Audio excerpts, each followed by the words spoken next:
My name is Peter Barbieri. I've been positive for 22 years now. I was getting tested regularly, and I was doing the whole safe sex thing even back then, so I went to get tested, so of course my parents knew that I was going to get tested that time as well. And so when I did find out that I was positive, my parents found out the same day. I'm Fred Cruzat. I'm a doctor, and I work in downtown Toronto, mainly focusing in HIV primary care. My initial reaction was, all right, so what do we do now? Most people that get diagnosed early on, we don't need to consider treatment immediately for many people. We often do some monitoring for some time. It can vary a lot between people, but often it's a matter of years before they need to consider treatment.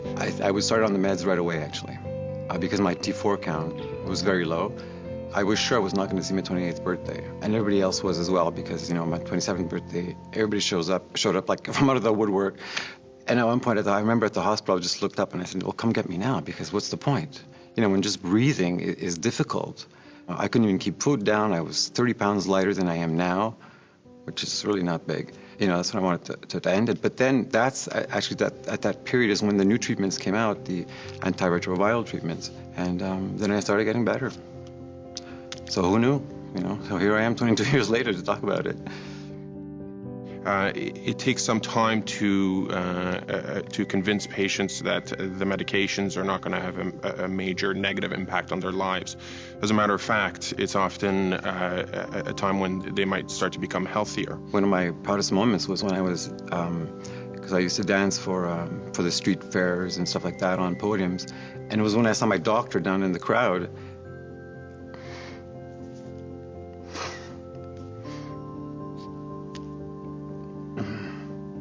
Sorry. And and he looked up at me and he gave me one of these, and that made me very proud because he helped me get through that. And man, that was a long time ago, but I've been knock on wood, going strong ever since.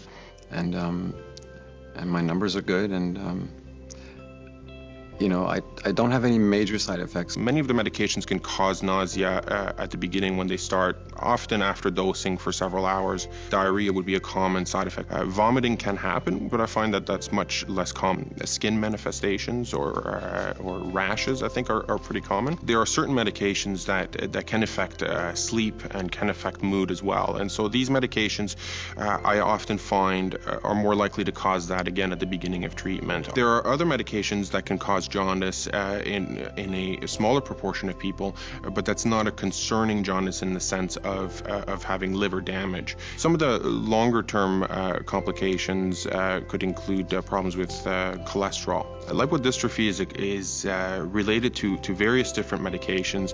The side effect is really a redistribution of the fat on the body. Typically, the fat will be reduced in the face or in the arms and legs and will be deposited more centrally on the trunk or on the back. Headaches are something that are relatively common at the initiation of treatment. There was a few drugs that just putting in my mouth gave me shivers, and for some reason I knew that my body didn't like that one. And I took it for a while, and then after a while I said to my doctor, I said, you know what, I'm not taking them now, so it's no good. I mean, you have to change it. So they did. So there are ways, if some drugs you feel aren't good for you, there are other options. There's many options, And often patients who start treatment, after the first few weeks or few months, once they have experience with it, tell me that the experience went much better than they expected. And I think that has a lot to do with our focus on discussing side effects, because I think it's important for them to know what the side effects are, but that in general, the vast majority of my patients eventually end up on a regimen that works really well for them and that is not causing major side effects on a long-term basis. I certainly can understand why someone would have fear in finding out about a diagnosis that has the kind of impact that HIV can have on someone's life. I think a lot of the work that we do today, though, is of a preventative nature, meaning that we try and intervene in the disease process at a time when the patient is not feeling sick. Patients often tell me, well, I'll feel it if I have HIV, or I'll know it because I'll have symptoms. And that, unfortunately, is really not true for many, many patients. That you can live with HIV for many years without any symptoms at all. And and the prognosis or what happens medically speaking with a patient that can act sooner rather than later can often make it a lot easier for the patient.